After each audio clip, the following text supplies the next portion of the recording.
Assalamualaikum warahmatullahi wabarakatuh. Perkenalkan, nama saya Rosni Sehwaki dengan NIM 2021340012. Baik, di sini saya akan menjelaskan mengenai buku strategi pembelajaran dari Pendidikan Pancasila dan Kewarganegaraan yang diterbitkan oleh Edu Pustaka dengan penulis Dr. Siti Nurhasana MPD. Baik teman-teman, kali ini saya akan membahas bagian bab 5 mengenai strategi pembelajaran menyenangkan. Baik, langsung saja kita masuk kepada materi yang pertama, definisi strategi pembelajaran. Menurut Bobby Dipertor 2000, strategi pembelajaran menyenangkan adalah strategi yang digunakan untuk menciptakan lingkungan belajar yang efektif dan menerapkan kurikulum, menyampaikan materi, dan memudahkan proses belajar. Dari definisi di atas mengungkapkan bahwa strategi pembelajaran menyenangkan merupakan upaya guru untuk menciptakan suasana menyenangkan dalam pembelajaran, sehingga pembelajaran menjadi lebih efektif. Kemudian dari sini ada lagi pendapat bahwa menciptakan suasana belajar yang menyenangkan menurut Dipertor, Redom, dan Singer 1999 adalah konteks menata panggung belajar yang terkait dengan 4 aspek. Yang pertama, 1. Suasana, 2. Landasan, dan 3. Lingkungan, dan keempat, rancangan.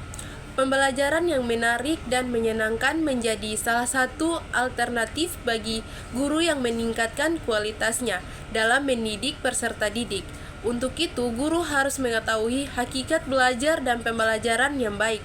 Keberhasilan proses pembelajaran sangat dipengaruhi oleh pemahaman guru terhadap hakikat.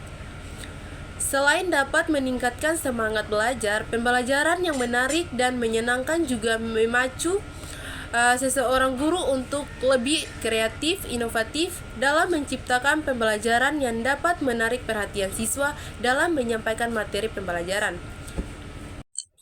Disinilah tingkat kreatif dan keterampilan mendidik siswa akan terlihat, sehingga guru harus pandai memutar otak. Harapannya dengan terciptanya pembelajaran yang menarik dan menyenangkan akan tercapai pembelajaran yang bermakna bagi peserta didik. Pembahasan yang kedua yaitu B. Prinsip Jevlo Learning. Menurut Dipertor 1999 menyatakan bahwa pengaruh guru sangat jelas terhadap keberhasilan siswa. Kemampuan atau keterampilan baru akan berkembang jika diberikan lingkungan model yang sesuai.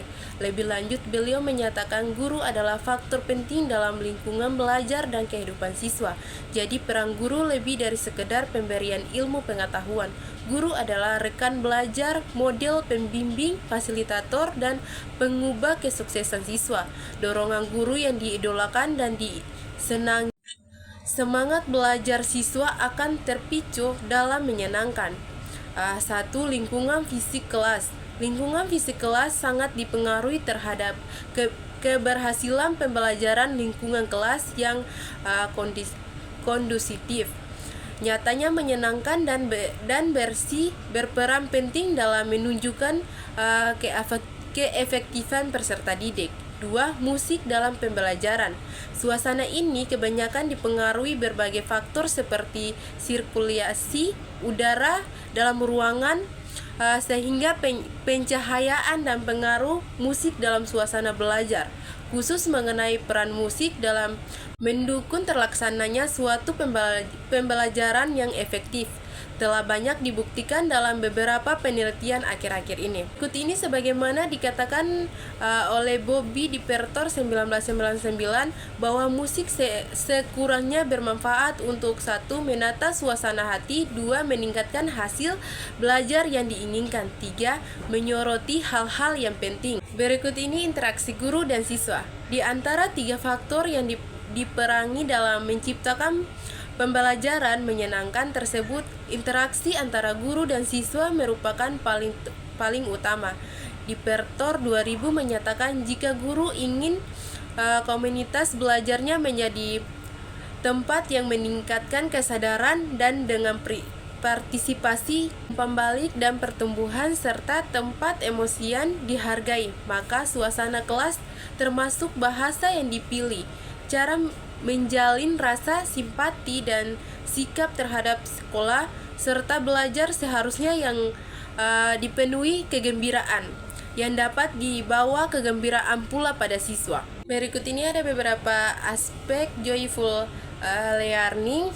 Yang pertama yaitu tetap berorientasi pada tujuan pembelajaran. 2.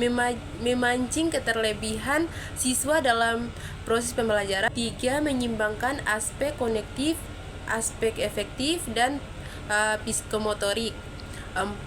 Bersifat student center atau pembelajaran berpusat pada siswa.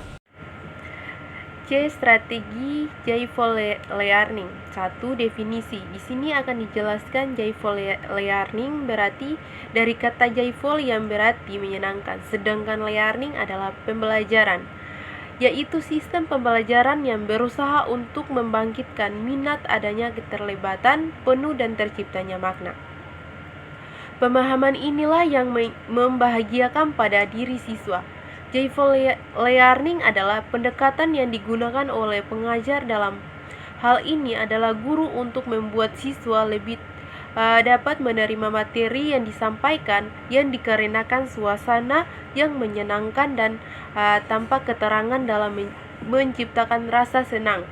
Penciptaan rasa senang berkaitan dengan kondisi jiwa, bukanlah proses pembelajaran yang tersebut menciptakan suasana atau ribut dan hura-hura. 2. Tujuan pembelajaran joyful. Sebelum dikenal pada tujuan pembelajaran joyful learning, lebih dulu mengetahui tujuan pendidikan nasional sesuai dengan Undang-Undang Nomor 02 untuk mewujudkan suasana belajar dan proses pembelajaran agar peserta didik secara aktif mengembangkan potensi dirinya untuk memiliki kekuatan spiritual. Siswa akan terdorong untuk terus belajar jika pembelajaran diselenggarakan secara nyaman dan menyenangkan, sehingga siswa terlibat secara fisik dan psikis. Untuk itu, guru perlu menciptakan kondisi pembelajaran yang sesuai dengan minat dan kecerdasan siswa. Yang ketiga, penerapan joyful learning. Aplikasi joyful learning dapat dilakukan dengan motivasi tumbuhnya harga diri yang positif kepada anak dan memberikan lingkungan dan kondisi yang tepat untuk semua anak.